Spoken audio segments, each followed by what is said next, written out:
Planning a fishing trip shouldn't feel like a full-time job. With fishingbooker.com, you can find and book the perfect fishing trip within minutes. Fishingbooker.com connects you with trusted fishing captains around the world. Booking is fast, easy, and secure, with access to verified customer reviews, loyalty rewards, and around-the-clock customer support. Everything you need to book with confidence is in one place. So head to fishingbooker.com and start planning your next fishing adventure today. Whether it's a movie night or just midday, Skinny Pop is a salty snack that keeps on giving. Made with just 3 simple ingredients for an irresistibly delicious taste and a large serving size that lasts. Deliciously popped, perfectly salted. Skinny Pop, popular for a reason. Shop Skinny Pop now.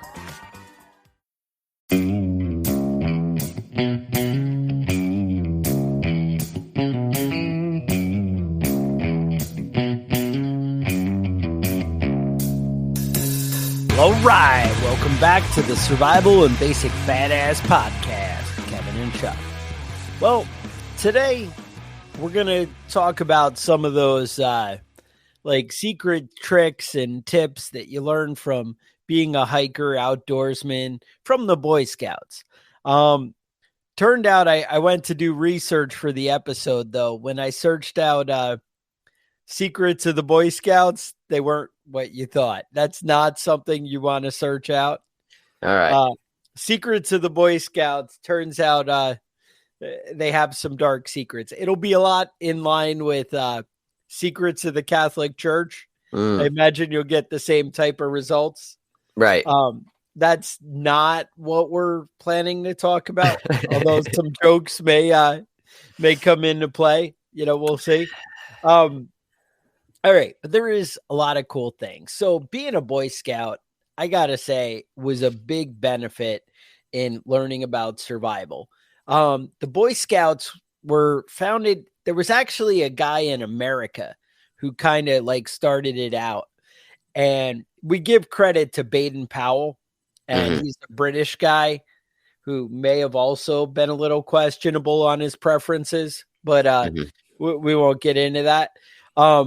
But Baden-Powell was like an explorer, adventurer, and learned all kinds of cool tricks. And he was actually writing manuals for non-commissioned officers to learn survival skills and things like that. So, I mean, he's a pretty awesome guy. And he actually came up with a lot of cool, ideas and things that he noted as observations. And he was in a lot of wars and went and he was one of these, how England was invading everybody in the late 1800s, they were just going all over trying to colonize things. He was a part of that. And, there were some bad things that come. It's kind of like like Roosevelt, where you just kind of go around and you're just a man of the world, and you go and solve problems, he's buffalo hunting and whatever, But anyway, there was a guy in America who had a couple of ruffians come and steal stuff from his car garage or whatever. And he's and the parents were like, hey, we want to punish them. We don't know what to do. He's like, you know what? Why don't you give them to me for the weekend and have them come out to my farm and let me teach them about hard work and life kind of thing. And he ended up spending time with the kids and showing them useful stuff and helping them out. And they were the kids seemed to be appreciative as well as the parents. And wow, this was a real benefit. And he ended up starting doing these little, get-togethers. And he would have people come out and do that. And he would, host a scout camp. And when Baden-Powell decided he wanted to start a youth organization, which I got to say was kind of inspired by the Hitler Youth with Baden-Powell, because he was really impressed by them. And in no way was he a Nazi or affiliated with that stuff. That's not what I'm saying. Right. He was inspired by a youth program where they trained young people to grow and be outstanding. But again, it was a big thing where it wasn't about making them soldiers. It was about making them understand the outdoors and survival. That really was his focus, Baden-Powell. So he found out about this guy in America doing it and actually flew him over. The guy had written a handbook. It had become so popular, and had him come over and show him the handbook and kind of go through stuff. So there was a lot of cool stuff there that, inspired and how it got together. But the bottom line is it gets people outdoors, camping, learning how to build a fire, learning knife skills, and Boy Scouts have a lot of different merit badges where you learn, they had the basket weaving and, but it was like you learned craft skills, how to put things together. People who are pretty awesome, you have these camps where you'll go out and you'll pick the reeds and, weave them together and do cool stuff. And you learn how to make useful stuff from nothing. I think they have a pottery one and different stuff like that. They do have an atomic energy one that is now a nuclear safety one. We'll talk about that for a minute. But you learn a lot of things. And I got to say, I learned how to handle a knife, how to sharpen a knife. I learned a lot of ways to start a fire, things like that. But you also learn a lot of cool tricks. And that's kind of what I wanted to talk about. So, if you're in a questionable spot, putting the trench around your tent if it looks like it might rain, and things like that, to make the little moat so you don't wake up in soup, Right. Now, talking about a trench that drains, not just a moat around you to those are the cool things. Like starting a fire, we used to take egg cartons and we would get wood chips, maybe some dryer lint, and mix it up. And we would drip wax in each individual egg container, how they have 12 sections. Right. And we would drip wax and then cut them into 12 pieces. And we'd use those as a quick start, for your fire. Because you could go in, drop that in there, and it's going to light and it's going to keep burning. And that's awesome. It just makes it easy when you're dealing with wet wood, wet stuff all around you. Another great thing from the Boy Scouts, I got to say, it never occurred to me until the Boy Scouts to bring a ground mat. Everybody always talks about, oh, I'm going to bring a tent or a sleeping bag and just sleep in my tent and everything's great. Right. Well, if you fold up that little rubber mat to lay underneath it or foam mat, whatever, makes a big difference. Yeah.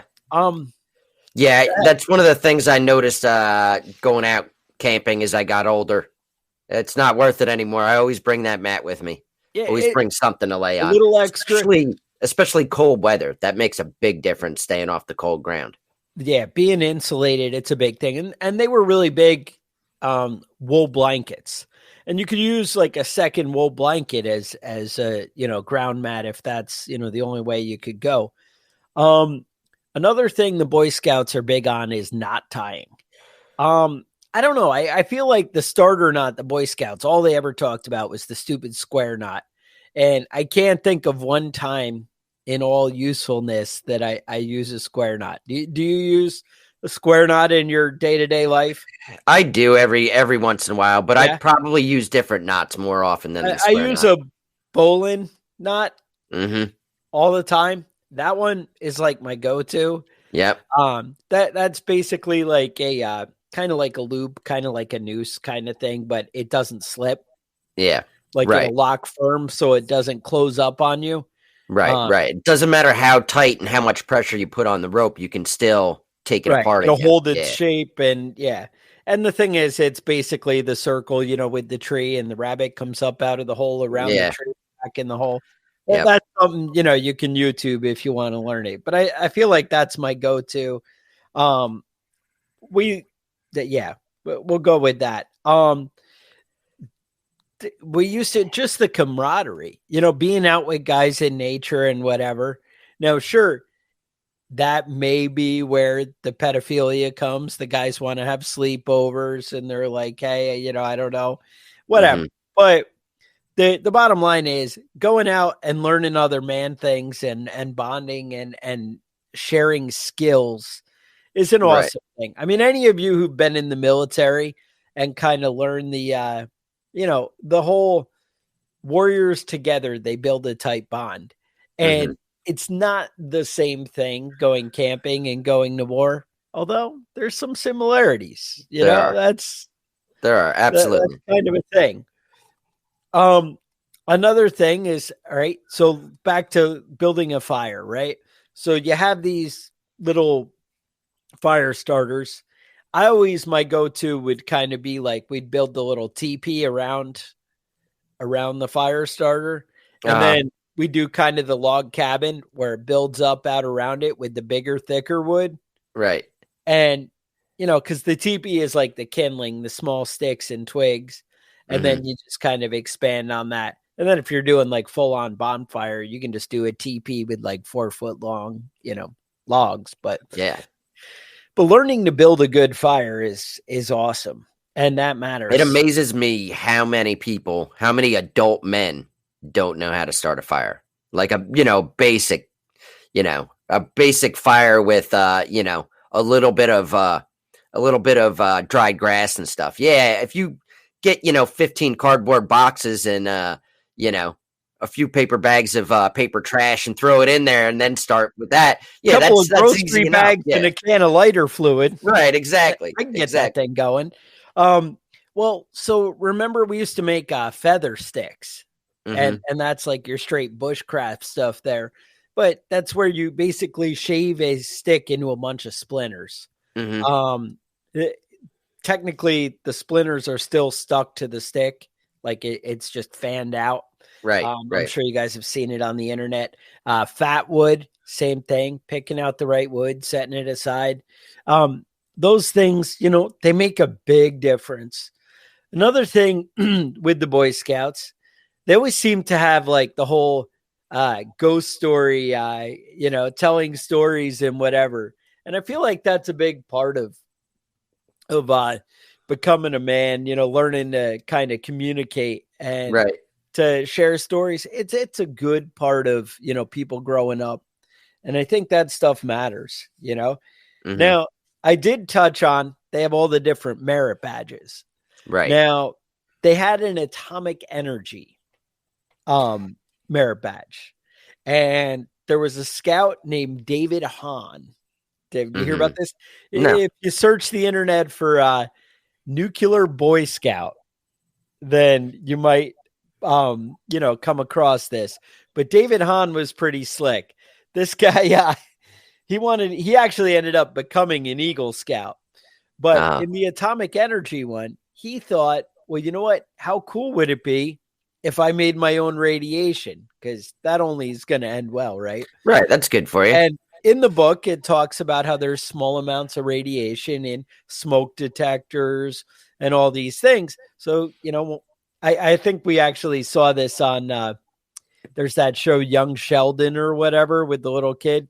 I've never seen that. The same thing, right? Yeah. It's that, whatever that show is with the smart, nerdy kids. I don't know.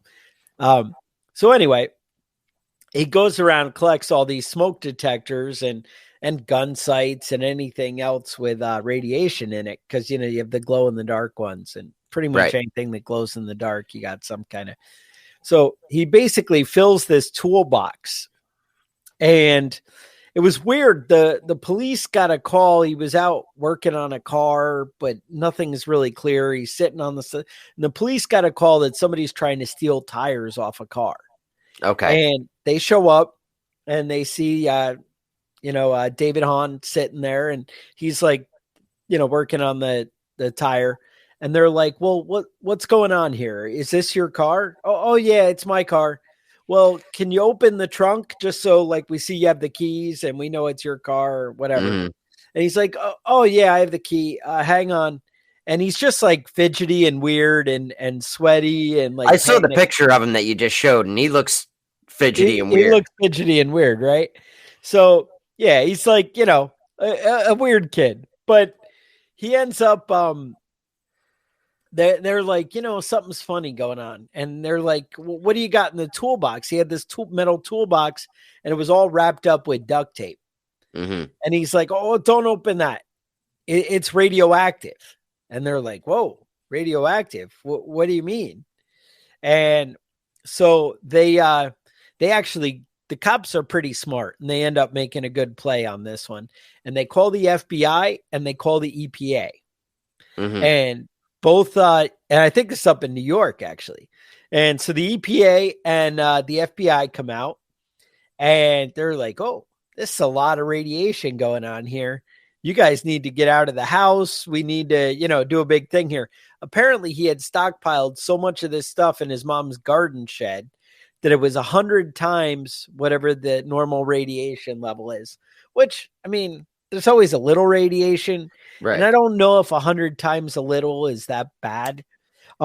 We never know the real consequences it had on him because he refused to get tested because it was one of those, if I don't know, it's not real.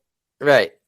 And Gotcha. I also follow that policy on a lot of things. So, I definitely had something that felt like it could have been COVID, but I'll never know. I'll never know, it's whatever. So that's all right. That worked out. They did spend about $60,000 remediating his yard to get rid of the radiation. All right. So there was that, that's probably not a good play. What else? So I can make radioactive a toolbox full of radioactive shit, and I just got to collect it out of like smoke detectors and stuff, and I'm in. Pretty much. Now, another thing that we've learned from the Scouts is about cooking. And there is a lot of good tricks that you kind of learn in the Boy Scouts for cooking. And cooking with foil is the key to everything. Right. So the Boy Scouts did it. The Girl Scouts did it. They really kind of master the art of cooking. And what it would be typically is a lot of times you'd take, some meat, some vegetables, peas, carrots, whatever, some potatoes, and they would just wrap it up in foil and they'd throw it in the fire and you let it kind of sit in the coals. Usually it would be like 7 minutes each side, and you pull it out. You got a meal ready to go. The best thing is foil works like a plate. Foil, the cleanup afterward, you can either rinse it off and save it, or you can just throw that stuff in the garbage and you're in, you're good to go. So a lot of stuff like that. People talk about like using cast iron skillets and Dutch ovens. Yeah. And that's great if you don't have to carry it. Carrying it's a bitch. One of the big things, like they'd fill up with grease and stuff like that from cooking. The Boy Scouts, we used to just take dirt and just kind of rub it in, and you could kind of get all that grease to disappear. And who doesn't clean their dishes with dirt, right? That's the way to go, man. That's another secret of the pros, Yeah. What else we got? Yeah, there's a lot of good stuff in there when it comes to the basics. When it comes to plant ID and animal ID. Yeah. So the plant ID is a big, if you really get into that stuff, man, you can go a long way. I see a lot of people that go out and do the outdoor survival, and there's a lot of stuff on trapping and building a bow and arrow and that sort of stuff. But the fact of the matter is, almost every forest has enough for you to consume and get your calories in and stay alive without having to actually trap and kill stuff. When it starts getting cold out and winter starts rolling around, well, that's fall. That's when everything's coming around and there's less animals around. But if you know what you're looking for, you can eat, and you can also get poison ivy and poison oak and eat mushrooms that kill you and all that sort of stuff too. So it's not something that that you can just start going out and picking leaves and eating them and see what happens. It's not the best move. Test it out, right? Right. But if you know what you're looking for, there's plenty to eat out there. Right. And that's the thing. I mean, it just kind of opens your eyes to everything. The Boy Scouts, they had the first aid merit badge, right? That handbook covers all kinds of first aid procedures. I mean, that's where I first learned CPR, was the Boy Scouts. I was actually did the whole lifeguard thing in the Boy Scouts at the Boy Scout camp. Mhm. When I was a kid, I used to run the archery range, and even for a short time, I ran a rifle range. Mhm. I mostly did the archery thing, the rifle thing. The guy like got kicked out for something or another, and I took over. But Right. all I remember is Cub Scouts wanting to blow my feet off. We'd do the shotgun and The skeet. skeet Yeah, we shooting? had like Yeah. a 22 rifle range as well, but Uh-huh. we do the shotgun and the skeet. And I just remember, they'd kind of take the rifle and point it at the skeet and follow Right. it up. And I remember the kids like pull, and I pull it, and he just boom right at the ground, like never lifted his rifle up at all. Just Right. right. I'm ready. And I'm like, holy crap, I had another kid shooting at me when I was doing the archery range, but these are where you learn the Yeah. basics. Right. Sure, you might get shot in the leg, but that's where you learn about it. Right. That's the last time it happens. Yeah. You do it once Lesson and you learned. I learn well. understand I'm behind the kid, Yeah. and that's, I didn't know what I was doing. I was like 17 or something, running these things. Right. Whatever, it's just, you can't have all these things be that crazy. But that's where the first aid comes in. Hey, let me do a You know what tourniquet. I'm I'm saying? ready. Mhm. Yeah. And that kind Couple of of thing. toes, you're fine. Whatever, right? But the same thing. A lot of kids learn how to swim. They're not exposed. I mean, I guess now in the more modern world, more people have access to a swimming pool, be it Right. in the city, a YMCA or public, whatever. Right. There are things like that. But that was like the only chance kids got out of the city and got to go swim in a lake and that kind of Mhm. thing, canoeing, boating, all that awesome stuff. Learning those skills really help make you a kind of well-rounded, shaped person that's one able to enjoy life. Because how much do you enjoy hiking, Kevin? Right? I mean, and Yeah. that's where Yeah. I learned about hiking and how to prepare food and pack it. If you go in, you start hiking on your own, there's kind of a big learning curve. Right. If you don't, if you have friends who've all been Boy Scouts or kind of know things, you can kind of ease into it because it's basically like being with Scouts anyway. I mean, Mhm. that's like learning it, firsthand, but Right. Somebody brought enough food even if you didn't, right. And that's, and about filtered water or like you mentioned, poison ivy, Mhm. oh, see that on the trail? Don't go near that. That's bad. Danger. Right. That matters. Or you're going to have an uncomfortable time and learn the hard way. And I guess you're kind of more resilient as a kid. So learning when you're 5 or 10 or 12 or whenever the scouts start, I Right. don't know. They start out with what? Yeah, I think it's all changed now, but we had like the Wolf Scout and Bearer, and then Weeblo, and then into the Boy Scouts. The Yeah. first one, you're just kind of like reading books and doing like nonsense crafts, and then as you move into the Boy Scouts, it gets a lot more significant, and you really learn to master the knot tying and the stuff like that. But that's the different stuff. Fishing, learning to fish in the Boy Scouts. It's another big thing. That's a real survival skill. And you also kind of learn the patience. You learn how to clean a fish, how to gut a fish. These things really matter and it makes a difference in your life, and I got to say, only good things seem to come out of it. Now, I know we can all talk about how the Boy Scouts have taken a turn and you know what? There's girls in the Boy Scouts. Oh no. I was pulling up pictures. There was rainbow handkerchief things happening. You're And sounding very misogynistic, Chuck. do I? Is that what it was? Yeah. Yeah. I mean, they have the Girl Scouts. Can I join the Girl Scouts? Or is that just weird? Yeah, but the answer is always yeah. But why would you want to join the Girl Scouts? Fair enough. I Because mean, it's a that's where all less the than. girls are, It's a less right? than version. Yeah. And that was the problem. I mean, there should be something awesome for the girls. And I feel like obviously, and here's the thing, here's where you go down a dangerous road, is everybody has like a different scoutmaster and a different troop, and they really can shape it into whatever they want it to be. Right. I ended up connecting with one that was, I was with one that was very kind of religious based, and everybody, had like a Bible study, that kind of was taught by the same guys, and you'd kind of hang out and whatever. And it was really focused on being kind of a godly man kind of thing. Whereas after a couple of years, those guys I felt were very controlly and kind of lame. And I think, based on newspaper articles that came out later, I was probably right.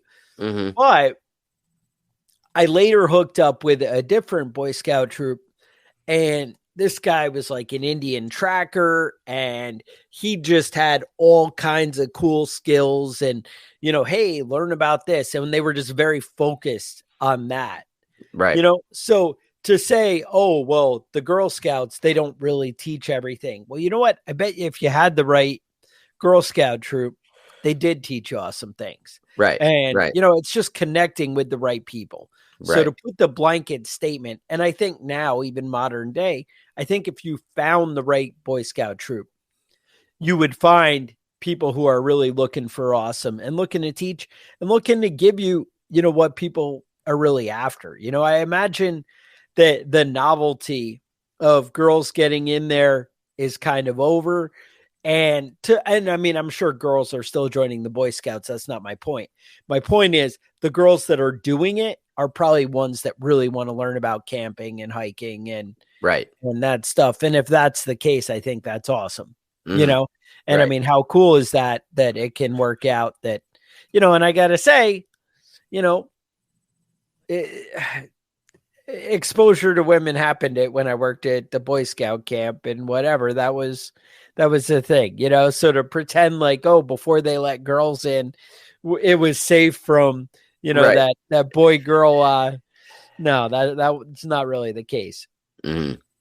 But yeah, no, I mean, I think that there's a big difference, and you can see that looking around just different places. I mean, people will still put that on job applications. You'll get I think you get a rank up if you join the military if you're an Eagle Scout. Yep. Right.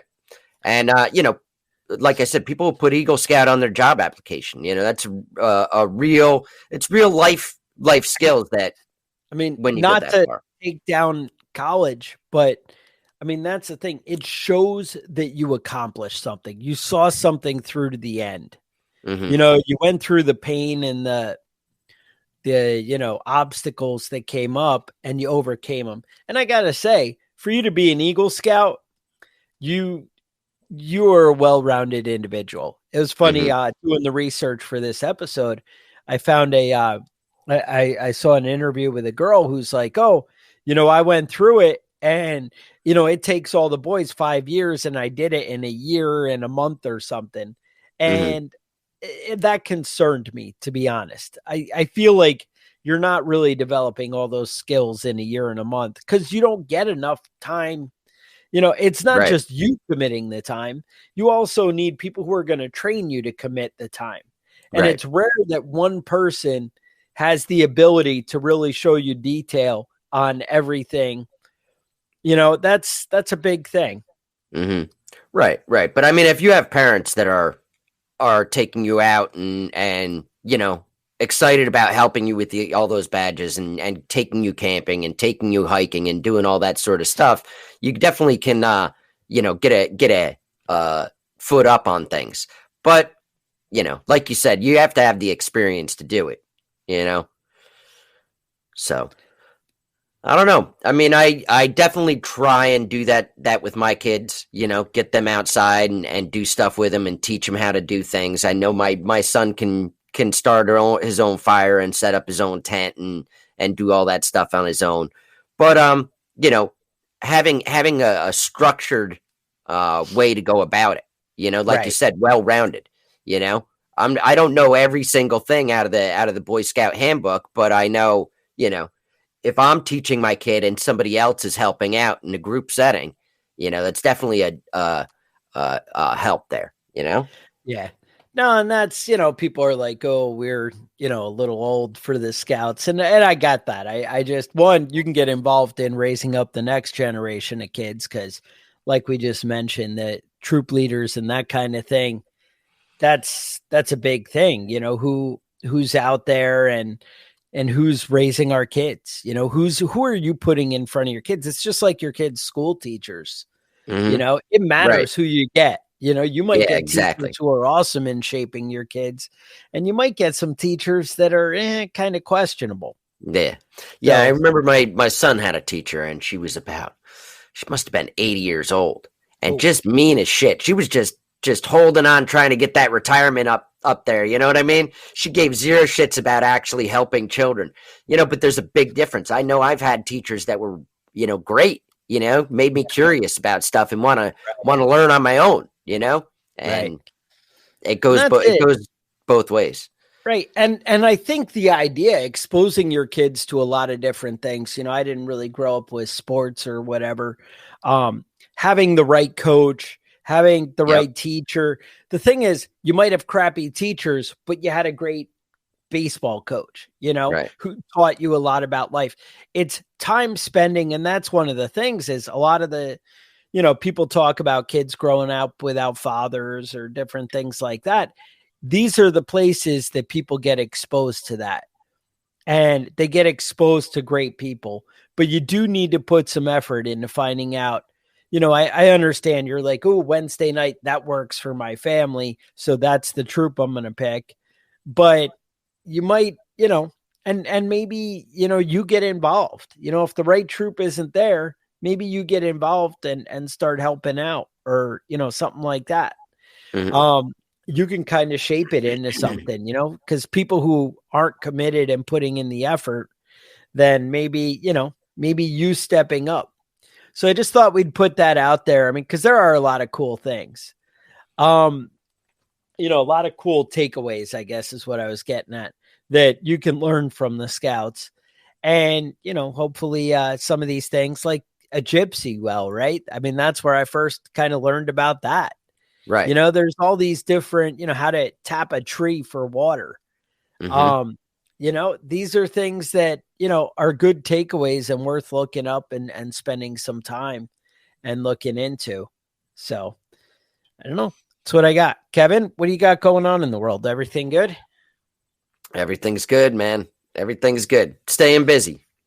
I was excited to learn this week. I was perusing the internet, and it turns out that there is, there's 300 blackout ammo.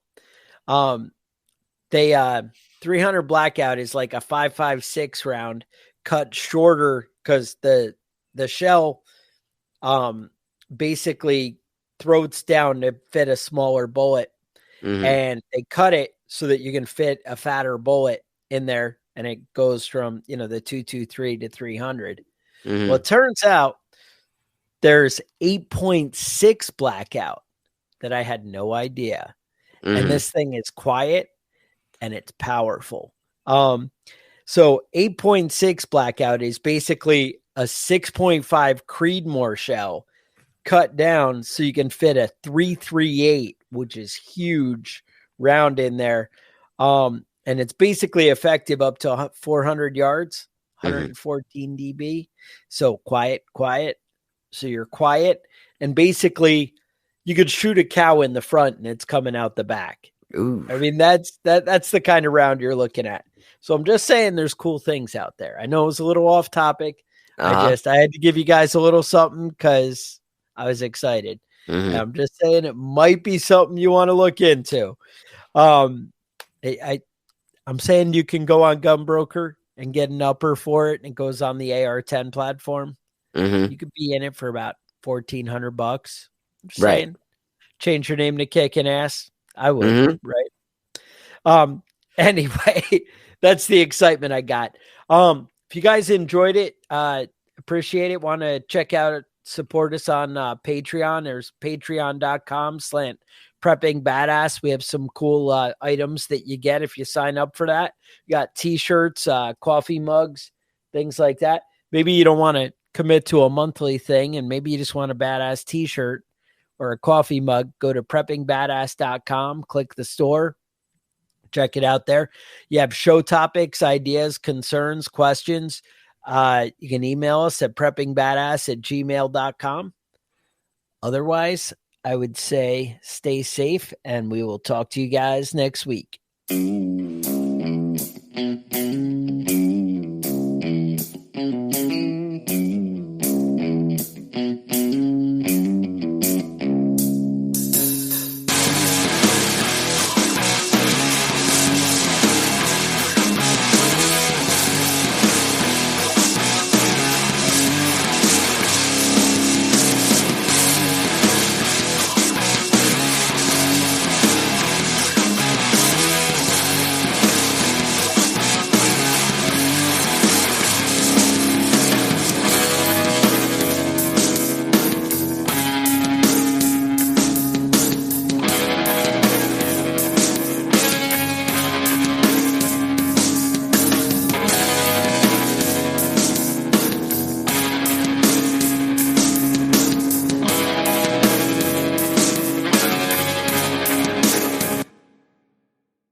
Planning a fishing trip shouldn't feel like a full-time job. With fishingbooker.com, you can find and book the perfect fishing trip within minutes. Fishingbooker.com connects you with trusted fishing captains around the world. Booking is fast, easy, and secure, with access to verified customer reviews, loyalty rewards, and around-the-clock customer support. Everything you need to book with confidence is in one place. So head to fishingbooker.com and start planning your next fishing adventure today.